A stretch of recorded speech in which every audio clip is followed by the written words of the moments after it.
Olá, você está no Arena IE. Eu sou Alessandra Gonzaga. E eu sou Marcelo do Carmo.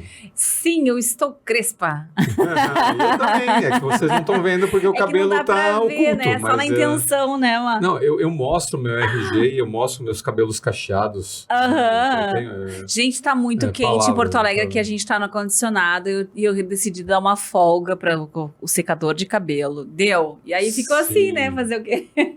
Essa semana diz que vai ser calor recorde aqui.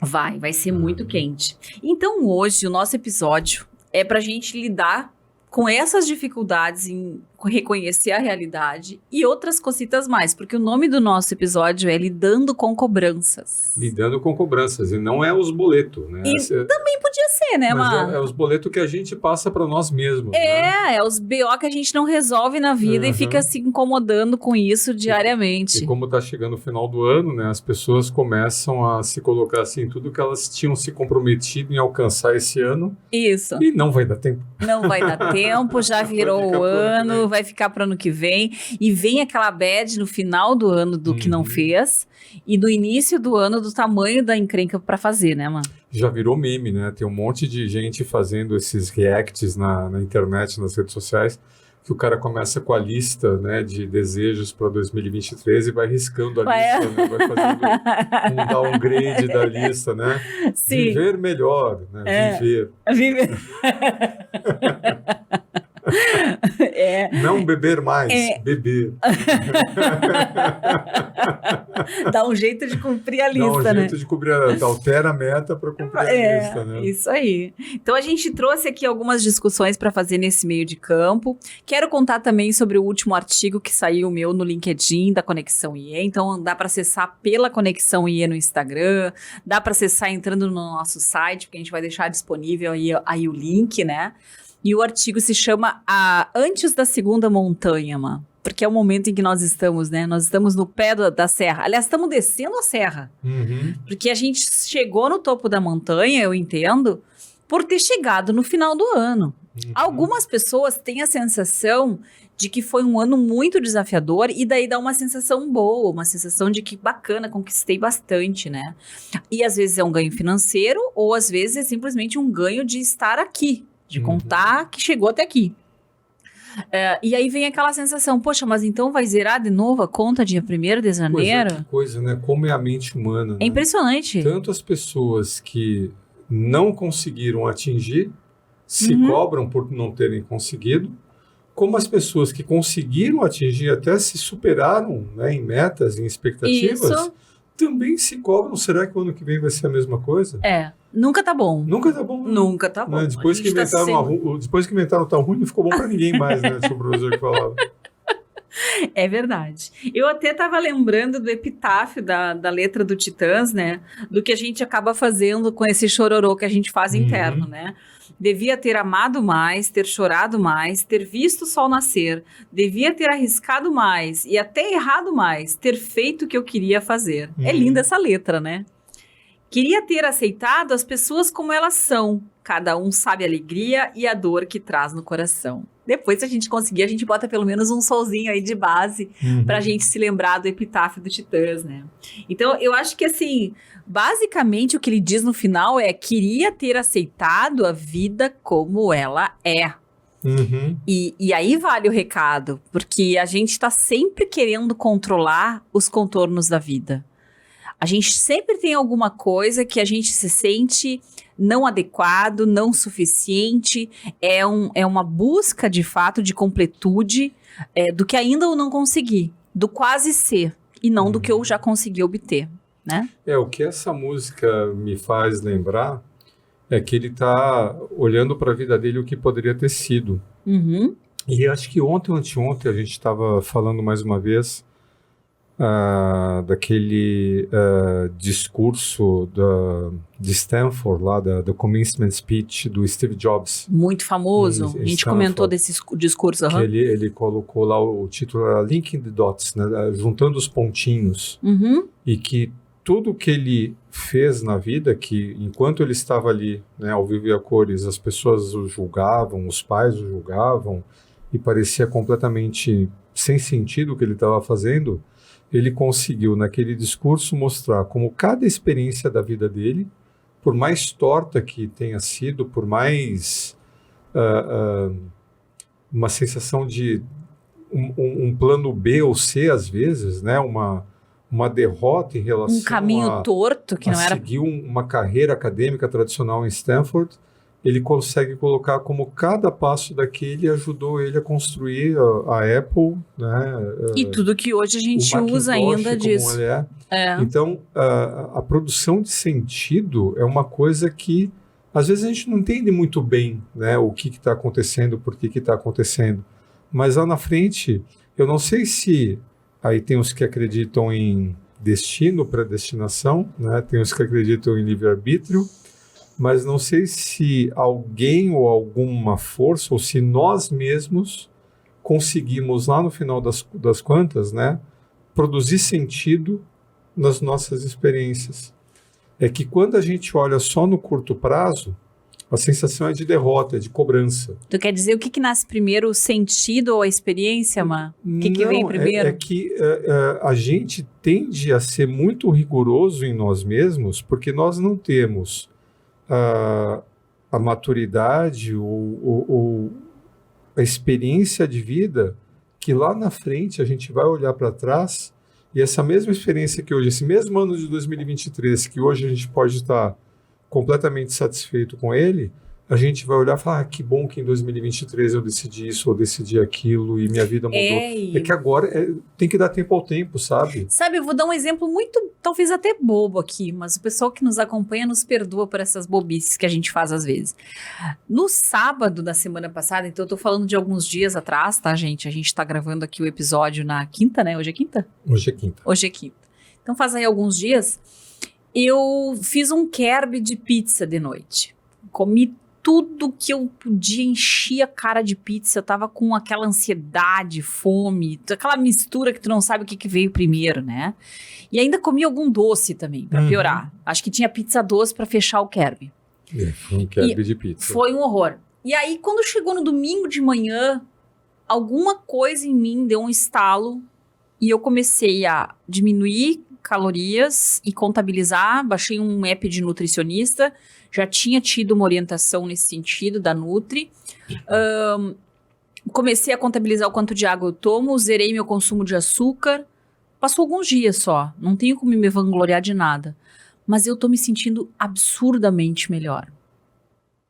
Então, não sei, talvez quando as coisas ficam muito ruins, é aí que eu queria chegar, quando a gente faz uma bobagem muito grande, é a chance da gente ficar de saco cheio do própria incapacidade de se controlar, entendeu?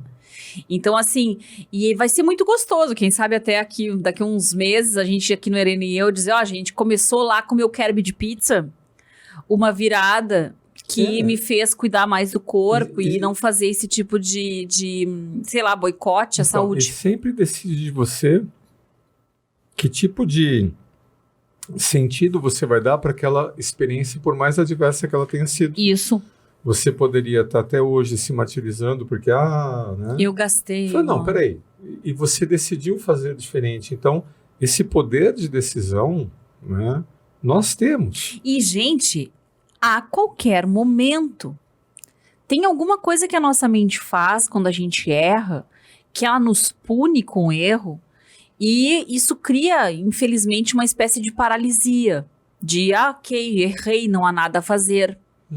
Quando exatamente o que a gente tem que buscar é um movimento de catapulta, sei eu, em que você tá lá, lambendo as feridas a partir dos teus erros, do que tu possa ter feito que tu não gosta, e que tu te permite fazer diferente a qualquer momento. Não tem o dia certo para começar. Não precisa nem ser uma segunda-feira, né? Seja o que for que tu vá fazer, que tu precisa se sentir melhor consigo mesmo, qualquer passo que tu dê na direção disso já é alguma coisa, né?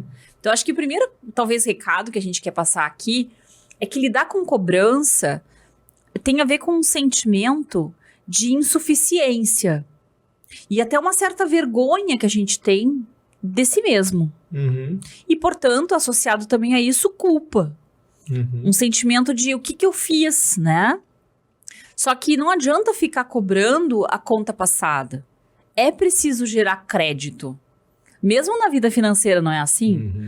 Não adianta eu pensar em tudo que eu gastei se eu não tiver uma linha de crédito para poder colocar isso em dia, né? O tal do poder aquisitivo. O que é o poder aquisitivo, fazendo a associação com as finanças? O poder aquisitivo é eu consigo pagar o que quer que venha, porque eu tô conseguindo ganhar. Então, seja o que for que tu tenha feito de errado, o que tu pode fazer para compensar, para trazer um sistema de crédito nessa equação, né? Eu acho que esse fenômeno aí da cobrança tem uma associação muito direta com o tempo. Como assim? Porque as coisas têm um tempo, né? Existe um tempo das coisas. E eu acho que muito dessa sensação de não ter conseguido ou não ter feito o suficiente, às vezes pode ser uma distorção de você querer adiantar o tempo das coisas. É como pegando o exemplo que você colocou agora do dinheiro. O que é o crédito? O crédito, você quer antecipar uma renda futura. Né? Então, você usa um crédito e você está comprando tempo, na verdade. Você está comprando tempo, porque, na verdade, lá na frente, você vai ter que pagar esse crédito a partir do tempo que tu está tirando de hoje. Em vez de... O tempo que você vai ter lá no futuro vai ser para resgatar esse adiantamento de tempo que você fez agora, né? Por isso que o pessoal fala que tempo é dinheiro, né? Claro. Se você não gasta agora e você poupa, né, lá na frente você... recupera o tempo que você está usando agora. Se você pega dinheiro emprestado, você vai ter que ter um tempo lá para pagar essa dívida que você contraiu. Então, a gente tem uma dificuldade, né, de lidar com o tempo das coisas. E essa dificuldade, eu acho que ela aumentou muito nos últimos anos, porque aumentou a nossa capacidade de comparação. As redes sociais, né, antes você olhava para o lado, né, você se inspirava, né, num professor, né, em algum familiar. Agora você abre ali a internet e você tem online, on time, né, milhões de personagens, né, de internet que nem são, né, personagens reais, e você se compara, né, e assim, digamos que seja uma personagem real. Quanto tempo essa pessoa levou para chegar aonde ela está? Nós mesmos, a nossa carreira, né? A gente já está compartilhando aí, já somos testemunhas da história um do outro aí há mais de 20 anos. 20 anos. Então, a gente vê, né, o que a gente consegue fazer hoje, e se a gente tivesse lá atrás, 20 anos atrás, olhando para nós 20 anos depois, a gente ia se achar uma reles criatura rastejante.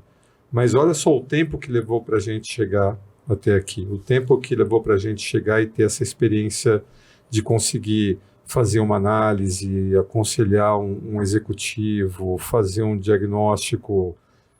Tu está dizendo, então, Má, que a gente tem que permitir-se, né, dar tempo ao tempo, Eu como acho a gente que diz. Uma das formas da gente aliviar as cobranças é a gente melhorar essa nossa noção do tempo. Legal, gostei. Eu tô tentando escolher algumas emoções que tá dentro da cobrança interna, Má. Eu não vou achar a emoção cobrança interna, claro que não. Porque isso, na verdade, é uma ação.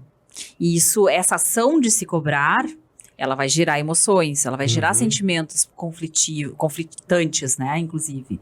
Porque talvez eu tenha algo bom nisso, de aprender com os meus erros, e até ganhar alguma espécie de raiva positiva de o que eu vou fazer a respeito, e pode ser que isso me gere um abatimento. Então, eu vou te dar algumas opções aqui de emoções e tu me diz o que combina mais com cobrança, certo? Então, cobrança interna, eu fiquei com a opção aqui, aborrecimento, tá? Angústia. Tem a própria angústia, que vai aparecer aqui, acho que aparece angústia? Não, angústia não aparece, aparece amargura. A amargura com relação a alguma coisa que ficou no passado. Não vale amargura. A angústia é muito mais complexa, eu acho que ele não quis passar. Eu tô lendo aqui o livrinho do Escola das Emoções, tá, pessoal? A gente seguido traz aqui o Anselmo Grum para nos ajudar. E quando tem uma temática, um momento que a gente bate uma foto no Areneia para entender que emoções estão acontecendo ali, eu gosto de pegar o Grum para abrir o pensamento, né? Tem decepção, talvez, acho que aqui entra também. Poderia ser. Tem impotência, a sensação de que eu tenho que aceitar limites, tá dizendo aqui. Que mais? Resignação. Secura emocional. Só Deus sabe o que ele quer dizer com isso. Nossa. Sentimento de culpa. Acho que Pode combina. Também de vazio. Uhum. E algumas coisas. E vergonha. E aí, o que eu escolho para nós aqui?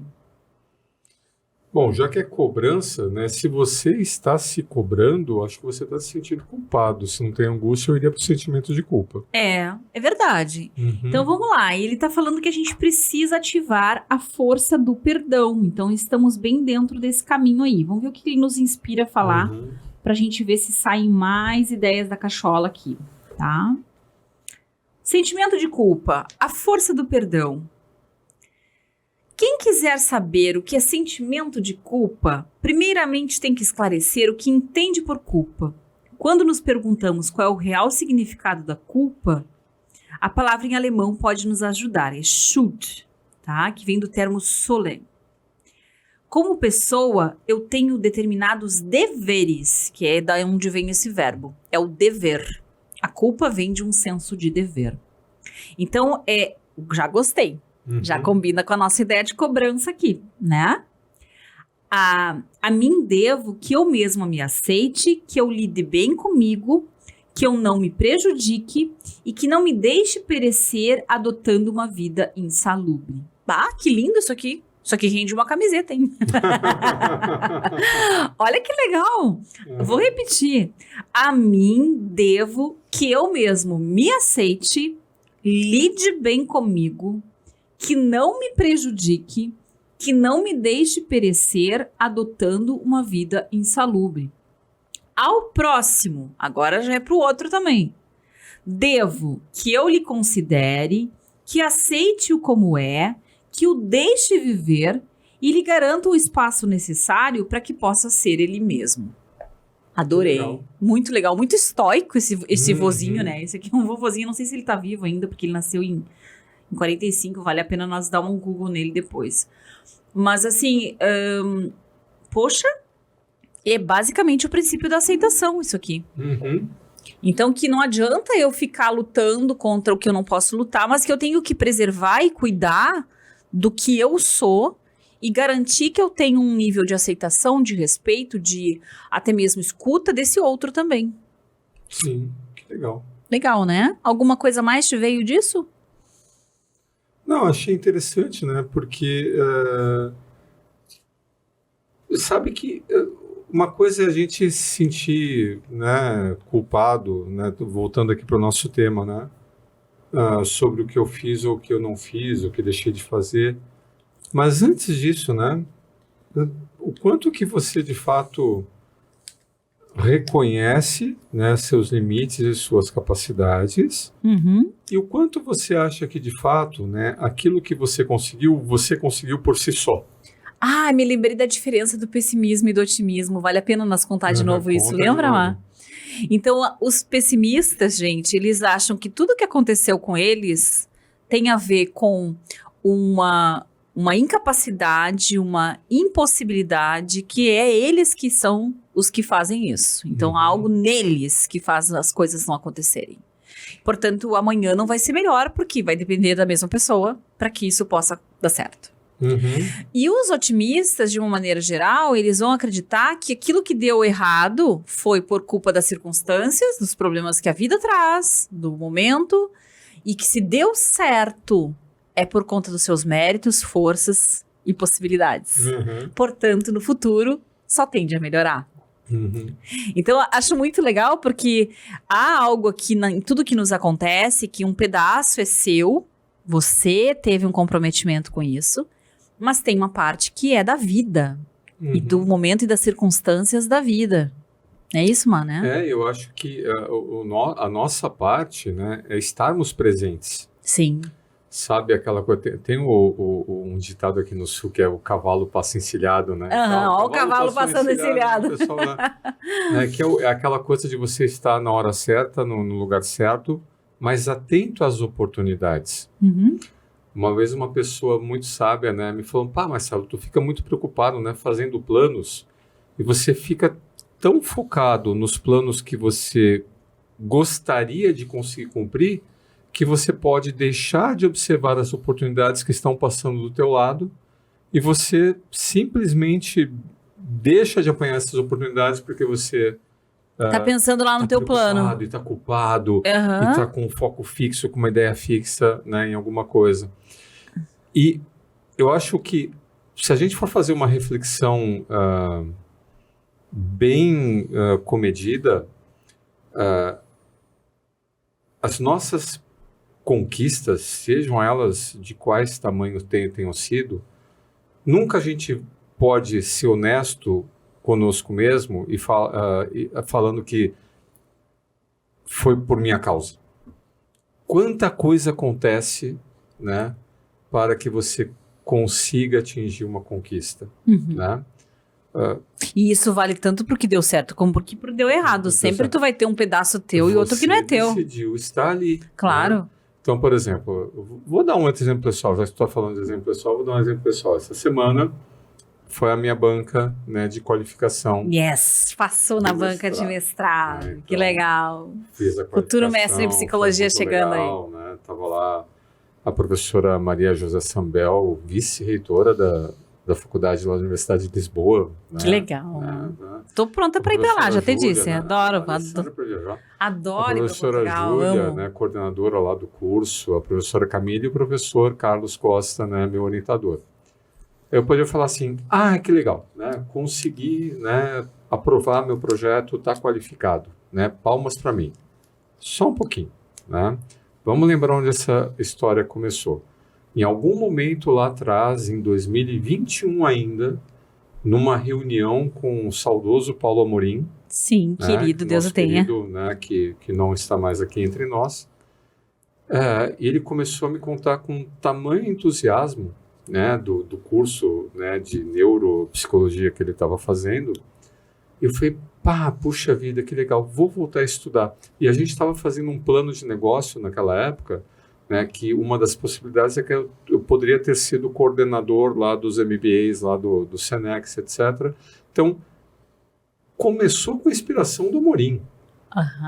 Que legal, eu querer voltar a estudar para fazer um curso e por aquela coisa que ele tinha de ser um eterno aprendiz, né? Sempre estudando. Sempre estudando, etc. Eu falei, tá, beleza, vou então fazer um curso de mestrado. E tá, para onde é que a gente vai...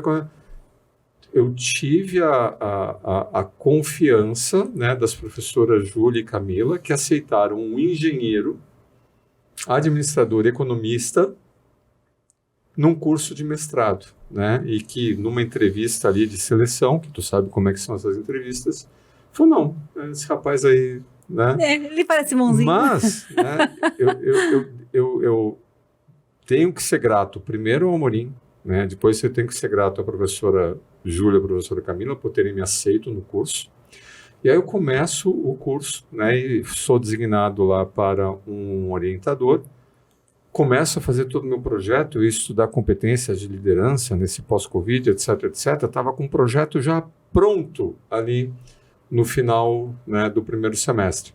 Aí meu orientador, né, por motivos profissionais, vai lá para o Canadá e se desliga da faculdade e eu fico sem orientador. De novo, né, mano? Que aconteceu no doutorado também. Que a diversidade, que coisa chata, etc, etc, etc. Mas aí me apresentam ao professor Carlos, que eu havia conhecido o professor Carlos pelo site da universidade, até tinha mirado nele, né, na minha primeira tentativa, porque ele também é engenheiro, né, falei, quem sabe aqui, né, eu consigo um bom orientador. E veio o professor Carlos, né, e me acolhe, né, porque tu também orienta alunos, né, tu sabe o que é o digamos assim... A encrenca. A encrenca de você pegar um camarada no meio do curso e começar do zero tudo de novo. Já perdemos ali 6 meses, né, de trabalho que poderia estar bem mais adiantado. Converso com o professor Carlos me aceita e o professor Carlos está estudando felicidade nas organizações, que é um tema pelo qual eu me apaixonei. E eu nunca teria sido apresentado a esse tema se não tivesse sido essa adversidade, né, do meu orientador anterior ter se desligado, né, da universidade. Começo a estudar, aprendo as orientações, né, do professor Carlos, eu conseguindo a cada orientação, né, uma eterna gratidão pelo professor Carlos e todo o empenho que ele teve, né, na minha orientação, e eu concordo que eu não sou um orientando difícil. Fácil. Né? Muito atribulado. Eu né? não sou um orientando fácil. Me lembrei do filme do Eu Não Sou um Homem Fácil. Muito opinado, muito independente, né, professor? Você é muito independente, né, professor Carlos? Mas foi revisa daqui, revisa dali, e todos os professores ao longo do curso, né, porque a gente também tem matérias, né, e essas matérias, né, foram me ajudando a ter uma compreensão melhor. Né? Eu acho que é o segundo mestrado, né, então acho que agora eu estou fazendo o mestrado, né, aproveitando, né, o mestrado. E aí chego, né, faço o projeto, refaço o projeto, revisa. Tá, foi aprovado o projeto. Tem algumas coisas que eu vou ter que refazer, porque eu estava tentando abocanhar, né, coisas demais. Eu estava propondo 3 estudos, falei, não, fica 2 só, deixa o terceiro para um doutorado aqui. Mas consegui a aprovação. Mas olha só, como é que eu cheguei até aqui? Eu cheguei até aqui, primeiro, né, ouvindo, estando presente, né, prestando atenção no que estava acontecendo, nas pessoas com que eu estava interagindo, desde a primeira reunião lá com o Paulo Amorim, né, lá em outubro de 21, onde eu falei, tá, vou vir aqui. Mas aí tá, e foi vindo, até que eu cheguei aqui. É o que a gente chama... Fui eu. A gente chama isso de massa crítica também, né? Porque a gente vai ganhando essa musculatura, essa consciência em cima da nossa vida, do nosso momento. E eu acho que tem a ver com realmente apreciar a jornada. E não ser é ter grato por todas as pessoas que já te ajudaram. E aí você pensa assim, se você pegar todas as tuas grandes conquistas, a quantas pessoas você deveria ser grata pelas suas principais conquistas? É verdade. E ao longo de toda a sua vida, você conseguiu o que você conseguiu com a ajuda dessas pessoas. Primeiro, por que de uma hora para outra você vai deixar de ter ajuda? Claro. Por que de uma hora para outra, até aqui eu fui ajudado, daqui para frente não vai ter mais? Não vai ter mais. Então, por mais desafiador que pareça, né, a montanha, o obstáculo, assim como até hoje você contou com ajuda, você vai conseguir continuar contando com a ajuda de pessoas próximas a ti. E eu acho que tem um adendo que eu faço aí. Nesse artigo que eu fiz hoje, e ficou muito claro para mim que essa exaustão do final do ano, e até podia ser esse o tema do nosso episódio, a gente podia falar sobre isso, mas a gente quis colocar a palavra da cobrança, porque é o que está girando na mente das pessoas, geralmente. É o que está gerando essa exaustão toda. Né? Exatamente. Então, se a gente vai trabalhar em curar a exaustão, quem tem que ser cuidado primeiro é o corpo. Isso implica em se alimentar bem, em tomar água, em dormir bem. Uma coisa tão simples, né? Mas a gente, enquanto está lá, no meio de um caos emocional e mental, a gente esquece em primeiro lugar do corpo, né? E para ajudar, como o corpo e a mente estão sempre juntas, para curar a mente, o que a gente tem que praticar? Gratidão. Essa sensação de abrir mão do controle. A ilusão do controle. Calma, fica tranquilo. Que você não controla na tua vida. Né? Você não tem essa capacidade de controlar o que acontece na tua vida. Eu acho que foi um dos primeiros memes aí do budismo que eu apreciei e fui atrás disso para as minhas práticas de meditação, né? É um gurizinho numa escada, um pequeno monge, dando risada e dizendo, relaxa, nada está sob controle. Nada está sob controle. Então, assim, a gente fica tentando colocar tentativas mesmo de organizar as coisas e acho válido a gente fazer isso, mas a gente tem que estar pronto para rabiscar em cima. Sim. Pronto, daí eu acho que vale a pena nós trazer esse livro aí, pra gente fazer o contraponto disso. Eu acho interessante, né? É um método... Bullet Journal. Não sei se vocês já ouviram falar, não é uma coisa muito nova, né? O que eu acho que é legal. É interessante aqui, esse método. Isso daqui para quem gosta, né, de... eu vou me organizar. Que hoje o pessoal coloca, assim, os apps, né, de organização. Isso. Os planners mesmo. Os planejadores. Aí tem lá o Slack. Isso. Qual que é aquele outro lá da... o Trello? O Trello. Bota né? num Trello. Então os caras entram... Ou então o próprio quem tem o pacote Office, né, entra lá nas tarefas, né, do Office... E o ruim daquelas tarefas... O bloquinho de notas, velho de guerra. O velho bloquinho de nota que tem lá põe, tarefa. Aí o camarada, se ele falar... Assim, deve ser o aplicativo mais instalado e desinstalado do mundo, né? Porque o camarada, ele instala um aplicativo daqueles e ele cai na armadilha de passar a limpo toda a lista de pendências dele, né, dos próximos 10 anos. E aparece ali 100 tarefas, 200 tarefas. Ele fala, quer saber, dane-se, isso aqui está mais me atrapalhando e gerando uma ansiedade. É que é gostoso planejar. E é um saco executar. Então quando tu faz a primeira lista, é bem gostoso. Nossa, como eu sou um cara organizado. Aí tu vai no dia 2 e tu deleta. Então, o que é legal desse método aqui é que ele não é só um planner. Né? Ele te dá, assim, Escuta, vem cá. Vamos primeiro, né, trazer sentido, né, colocar critérios. E não é critério... goofy, não, é com relação à congruência, né, valores, o que importa para ti, né? Então ele não é apenas assim um guia prático de organização, tem todo um papo cabeça, digamos assim, como a gente está tendo agora, né, do que vale a pena e como você deve colocar o foco nessa sua organização. Tanto é que o subtítulo aqui, né, do método Bullet registre o passado, organize o presente, né, e planeje o futuro. Legal. Então, inclusive, você ter assim diferentes horizontes e toda essa história de como você faz a gestão do tempo. Mais importante do que você registrar o que você fazer é você primeiro decidir o que você não quer fazer. Ah, que legal. Gostei dessa ideia. Para de abraçar tudo. Sim, né? Não tem como. Eu gostei da ideia do registro passado também, porque estamos no momento do ano em que é preciso registrar o que aconteceu. Não é à toa que tem as retrospectivas aí, desde a do Spotify, que estava saindo agora há pouco, né? Mas que a gente precisa ter uma ideia do que a gente passou. Nós gostamos, aí pensando no ser humano em geral, e precisamos encerrar ciclos. Quando a gente encerra um ciclo, a gente ganha energia, disposição para uma nova jornada. Tu falou, então aqui ele fala do tempo, ele fala de gratidão, ele fala de controle, ele fala de motivação, de persistência, de desconstrução, de vencer a inércia, de lidar com a imperfeição, menos é mais. Então não é só assim você fazer uma lista e organizar uma lista, é toda uma inteligência emocional ao você se propor listas. Tu falou que tu queria comentar essa página. Quero sim, porque aqui ele está falando sobre a importância da reflexão, né? Então, que é exatamente o que tu está dizendo. De como a gente precisa de uma pausa para poder saber o que nos serve, e a gente vai continuar com isso na nossa jornada, e o que não nos serve. Eu faço uma analogia, e aqui vale mais uma referência, para a gente botar aqui no nosso episódio, com o processo da Marie Kondo, né? Tem até o livro da Marie Kondo lá, eu podia ter trazido, né? Tá lá em casa.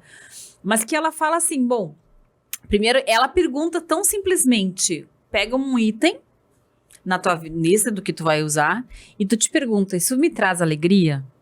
E, né, tu segura o negócio e pensa, isso me traz alegria? Claro, tu vai fazer isso 400 vezes com as coisas que tu tem para pensar em dar, sei lá vai começar a cansar fazer isso.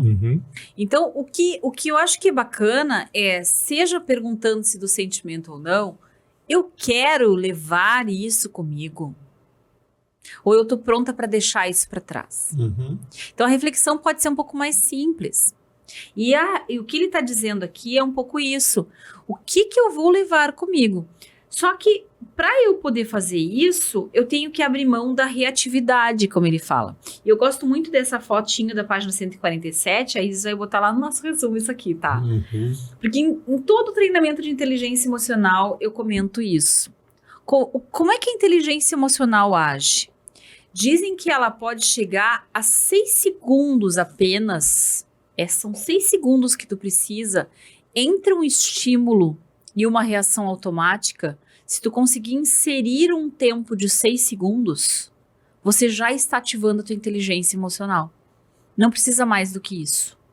Mas se você perdeu esses 6 segundos, você vai entrar na reação automática. Teu corpo já está preparado organicamente, fisiologicamente para isso.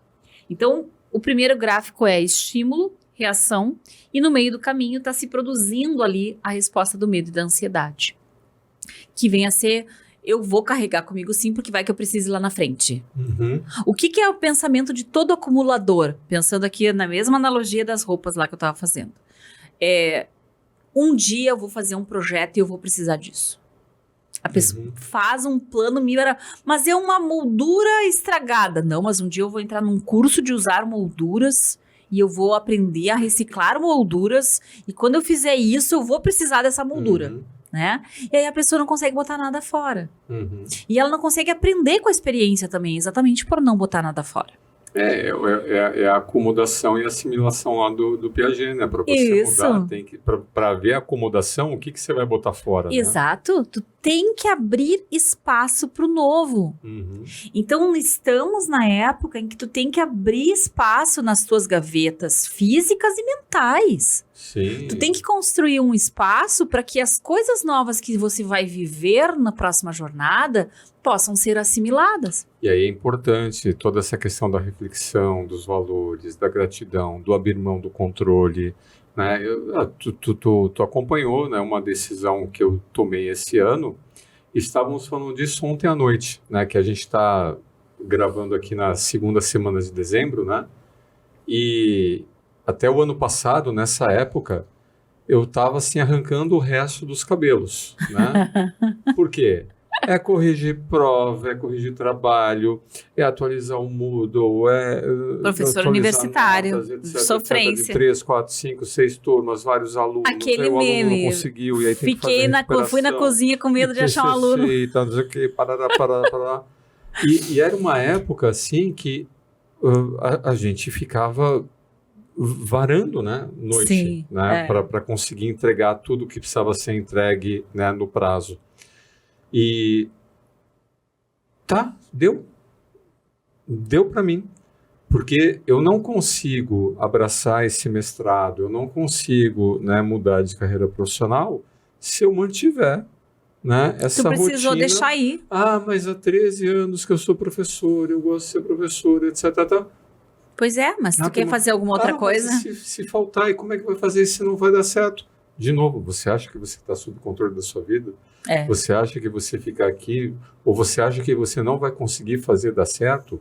Então, acho que a gente tem que aprender a confiar um pouco mais na nossa capacidade, nos nossos ambientes, nas pessoas do nosso relacionamento e agradecer, né? Obrigado, né? Sou muito grato por toda a experiência, etc. Mas eu não quero mais isso, porque eu não consigo assoviar e comer farofa. Eu não vou conseguir fazer nada direito, né? Então, uma das caminhos certos, né, para você se sentir frustrado, angustiado e culpado é você ter receio de abrir mão. É você ter receio de chegar, não, chegou, deu, fecha essa caixinha e vamos ver o que o futuro, né, nos reserva. Tem que ter essa capacidade de renovação. Tem. E aí entra essa segunda figura que vai aparecer aqui, que é a figura da intencionalidade. Então, a intencionalidade, ela nasce desse intervalo que eu crio antes da reação automática, que a gente também chama de ação intencional. Exatamente por isso, né? Agora, isso me fez lembrar o segundo pedacinho, enquanto tu falava de ter saído da vida de professor acadêmico, o segundo pedaço da questão da culpa do Grum aqui. Porque ele fala que a gente tem que aceitar o outro, né? E uma das coisas que a gente também pode estar cobrando, e já que o nome do episódio é lidando com cobranças de uma maneira genérica, as coisas que a gente cobra das outras pessoas. As coisas que as outras pessoas nos cobram. Acho que é importante a gente dar uma parada para pensar nisso também, né, Má? O quanto as pessoas têm o direito de nos cobrar condutas. E o quanto a gente tem o direito, ou a necessidade até, de cobrar as pessoas das condutas delas. O quanto isso joga com as nossas expectativas. A partir daqui a pouco eu tô cobrando de alguém ser, ter ou estar de alguma maneira, a partir de uma expectativa que eu criei em cima dessa pessoa, né? Então, como é que o que tu pensa sobre isso? Vamos lá. Adoro ter jogar essas bombas assim, hein? Eu lembro do processo lá de individuação, né? Somos indivíduos. Sim. E o primeiro problema dessas cobranças é que sempre a régua ou o critério somos nós. Sim. Eu vou te cobrar a partir do que eu acho que é certo ou que é errado para mim. Claro. É a partir da minha régua. Nos meus critérios, nos meus valores, eu vou estar fazendo uma projeção e um julgamento de valor sobre o que você está fazendo ou está deixando de fazer. Então, isso eu acho que é o primeiro problema, né? Adoado, né? Cada um no seu quadrado, não é assim, cada um por si e Deus para todos, não. Somos indivíduos e temos que respeitar as nossas individualidades. Uhum. Então, partindo do princípio que somos indivíduos e temos que respeitar, né, as nossas preferências, nossas capacidades, né, os nossos gostos, intenções, valores, etc., se nós formos fazer um compromisso mútuo, né, como é que a gente estabelece essa ponte? Outro dia tu estava fazendo um exercício desses, né? Uhum. O que nós temos em comum, né, e concordamos, e a partir dessa base comum, o que a gente acorda em fazer? Uhum. O que houver de diferenças, né, vamos ver se a gente consegue chegar num consenso. Mas eu não posso te impor nada a partir de uma coisa que para mim é certo e para ti é errado. Aliás, seria muito tolo da minha parte, né, porque a chance disso não dar certo, a chance de você não entregar, né, aquilo que é expectativa minha, é muito alta, porque isso é uma expectativa minha. Claro. E eu acho que isso é especialmente difícil nas relações entre família, né, entre pais e filhos. Porque por um tempo muito grande, né, os pais se habituam a fazer escolhas, né, e definir caminhos pelos filhos. Uhum. Que uma hora, quando você menos espera, eles se tornam criaturas independentes. E aí tem todo o conflito, né, que a gente costuma chamar de adolescência. O período humano dos conflitos mais terríveis. Que é uma rebelião entre o que os pais acreditam e que o adolescente está aprendendo a acreditar por meio das suas escolhas, por mais tortas, né, que pareçam aos pais. Mas é um período crítico, né, em que eles têm que aprender a escolher e sofrer as consequências, e faz parte do aprendizado, e a gente tem que aprender a segurar, né, tirar o time de campo, né, falar, não, agora vai que é contigo. Se precisar, eu estou aqui, mas é contigo. É tu agora.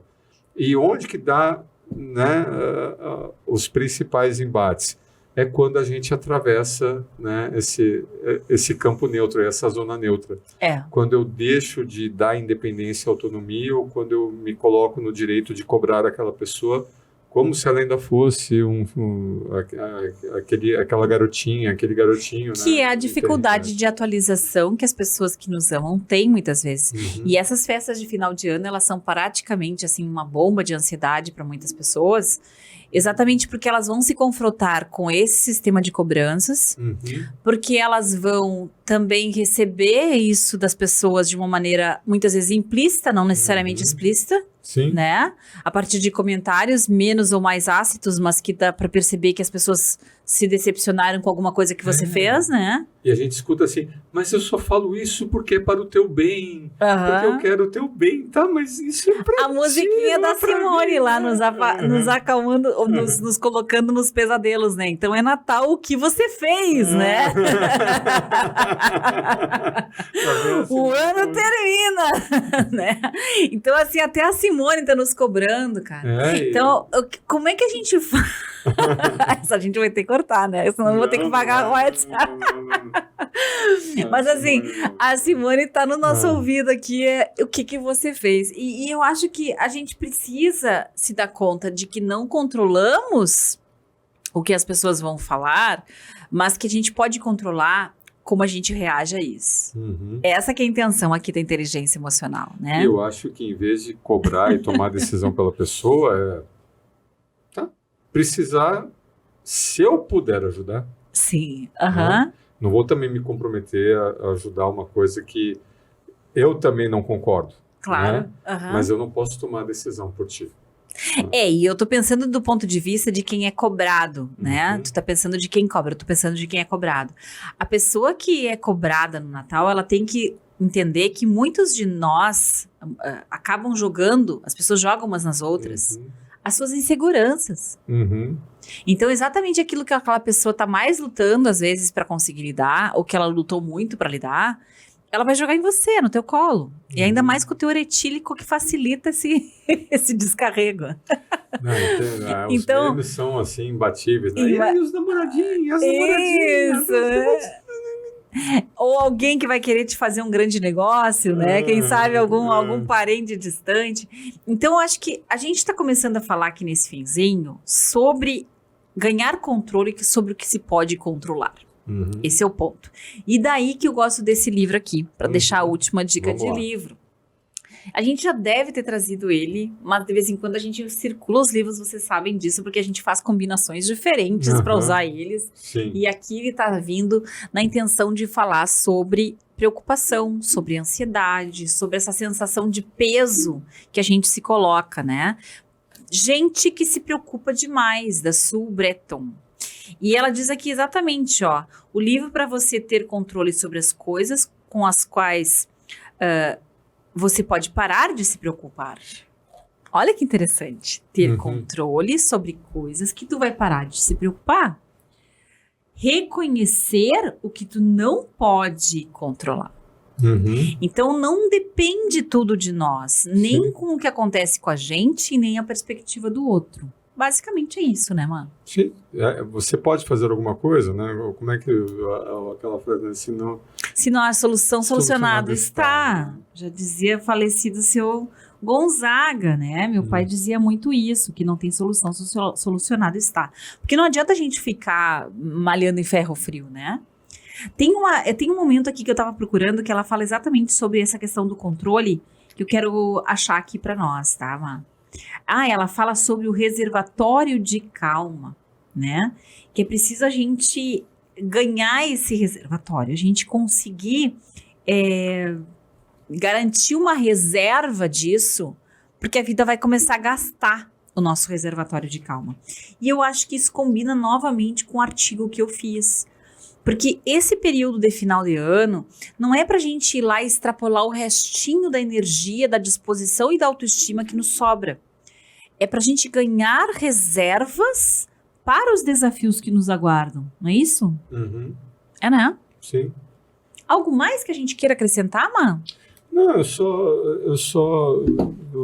na vinda para cá eu queria ter achado o livro da autossabotagem, né? O ciclo da autossabotagem, né? Aham. Que eu acho que também é uma boa leitura, uma boa referência, né? Para Deixa eu procurar aqui para nós, tranquilo. Essa reflexão.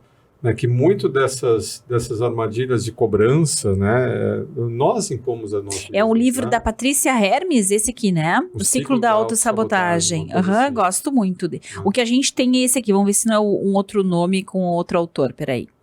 Tem alguma coisa errada com o meu Google, mas beleza, deixa eu ver se eu consigo abrir aqui. Não é Patrícia, não, vamos ver. Estante virtual, não tá abrindo. Tem alguma coisa errada. Acho que é isso, é o ciclo da autossabotagem. Isso. É de Patrícia Hermes, um que está mostrando aqui, mas esse daqui é um brasileiro. E o que a gente está comentando é um outro livro do ciclo da autossabotagem. Que, aliás, está sabotando meu Google aqui para mostrar, né? Porque o que a gente está falando... agora, colocando um livro que a gente acabou não trazendo aqui. Então, eu não sei por que ele não tá. Calma, não se cobra que você não trouxe o livro. Esquece, vai dar tudo certo. Exatamente. Sabe que a gente estava falando ontem, Ali, dessa coisa da gente, às vezes, ter esse hábito, esse vício de nos cobrarmos. Esse vício de... Quando eu coloquei aqui a gente que se preocupa demais... Se você é viciadinho em se preocupar e se você acredita nessa ilusão de controle, que as coisas estão sob seu controle, de novo é aquela história de nunca tá bom. Porque se as coisas mais imediatas, né, estão sob controle, ato contínuo, você vai relaxar? Não. Você vai se preocupar com as coisas do médio prazo. Claro. Você conseguiu resolver as coisas do médio prazo. O ato contínuo, você vai se preocupar com as coisas do longo prazo. Você vai preocupar com a vida dos outros. Então, é um vício. A gente é viciado em pensar e se preocupar. E isso é a tal da ilusão do controle. Tá, então aí eu queria fechar o último tema que eu tava pensando, tá? Que não é nem o livro esse. É a relação entre a ansiedade e o perfeccionismo e a cobrança. Essa triangulação. Vamos lá. Então, nós temos uma característica de quando você se cobra demais, é porque você tem uma régua de exigência muito alta, que a gente poderia chamar de perfeccionismo. Tem que dar certo, tem que ser desse jeito. Se tiver uma bordinha errada, não foi bom. Seria a pessoa sair daqui, nós sair do episódio, mas nós não lembramos do último livro. Daí esquece tudo o resto que aconteceu de bom. E é claro que ao ser perfeccionista, você fica ansioso. E uma coisa alimenta a outra. Quanto mais ansiosa eu fico, mais eu vou me cobrar. Quanto mais eu me cobrar, mais eu vou querer ser perfeccionista. E assim eu fico nesse looping eterno. Então tem que cortar o ciclo em algum ponto. Em qualquer ponto que tu corte, já tá bom. Se tu começar a te cobrar menos e assimilar mais as tuas conquistas, tá joia. Se a tua régua de perfeição for mais baixa, e tu entender que o ótimo é inimigo do bom, como muito bem nos ensinou a Silvinha lá no episódio do perfeccionismo, também tá certo. E se tu conseguir manejar a tua ansiedade, movimentando o teu corpo e cuidando da tua mente, também é incrível, né? Então, acho que por qualquer ponto que a gente pegar aqui o manejo, a gente vai conseguir trabalhar esses sentimentos negativos da culpa e da ansiedade em torno da autocobrança, né, Má? E quando a gente pega alguém preso nesse ciclo vicioso que você colocou, eu acho que uma das formas de você quebrar também é o feedback positivo, né? Mas calma, tá bom, tá ótimo, né? Olha só que legal, né? Então você aprender Achei. Ao invés de você cobrar, né? Se você fizer elogios, né, sobre pequenas conquistas, se você fizer elogios ou der feedbacks positivos sobre coisas que essa pessoa faz bem, eu acho que também é um antídoto muito poderoso. Com certeza. Então, você usar a gratidão para si, né? Sim. E abrir mão. Para o outro, você dá o feedback positivo, né? Você dá o elogio, você mostrar que a pessoa fez sim coisas muito bem. Acho que ajuda até nesse viés aí do perfeccionismo, porque eu acho que isso que é uma coisa que nos deixa assim meio no vácuo. Como a gente tem interagido com outras pessoas, mas sem qualidade de interação, relacionamentos muito superficiais ou muito protocolares ou muito em torno de agendas ou tarefas ou entregas e sempre a lista de entregas é interminável, a gente deixa de ter aquele momento mais agradável de apreciação. É verdade. E aí, puxando para o que tu falou da autossabotagem, só para nós não deixar voando esse assunto, que o pessoal que nos acompanhou até aqui, né? Os autores que a gente está falando, tá? São Stanley Rosner e Patrícia Hermes, tá? Esse livro não é muito novo, ele já é antiguinho até. Sim. E ele fala sobre dilemas inconscientes. Então, aqui entra um pouquinho de psicanálise, né?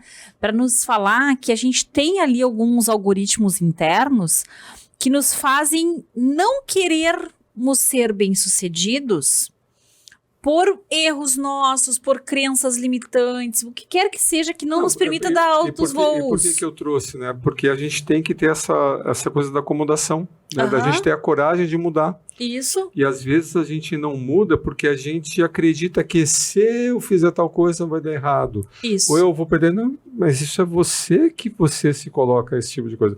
Eu poderia ter me autossabotado. Falei, não vou sair da universidade, vou seguir dando aula, porque sabe lá Deus como é que vai ser 2023, aqui está seguro, e mudança de governo, como você colocou no teu artigo, né? Mudou o governo, mudou isso, mudou aquilo. Calma, cara, né? Então, essa mudança da forma de você pensar, né, é necessária, né, para você conseguir uma estrada que te dê plenas condições de realizações, né? E sempre se fala também que as pessoas elas tendem a se arrepender do que elas não fizeram e não do que elas fizeram. Ai, a Biblioteca da Meia-Noite. Ah, Biblioteca da Meia-Noite, último livro. Agora sim, agora fechou. A Biblioteca da Meia-Noite é maravilhoso, até para final de ano, pra gente parar de se cobrar. E esse é um livro que a mulher se cobra do início ao fim. Um bom presente para amigo secreto aí, que é um romance, baita presente, a Biblioteca da Meia-Noite. Muito bem, agora não dá sim. Spoiler, né? Não vou dar spoiler. A Biblioteca é maravilhoso, termina o episódio e encomenda. Não ganhamos nada com isso, né, mano? Não ganhamos nada com isso. Só a tua audiência, você que tá nos ouvindo, conta aí se ajudou alguma coisa, se conseguiu ouvir até o fim. E até o próximo Areneie. Até o próximo, na retrospectiva de 2023. Isso aí. Ainda não, tem mais dois. Tem mais 22 dois? e 29. Ah, meu Deus. Então tá. Isso aí, tem mais dois ainda. Ele já tá querendo avançar, tá vendo? A antecipação do moço. Antecipação, então tá. Então tá, pessoal, até o próximo. Até.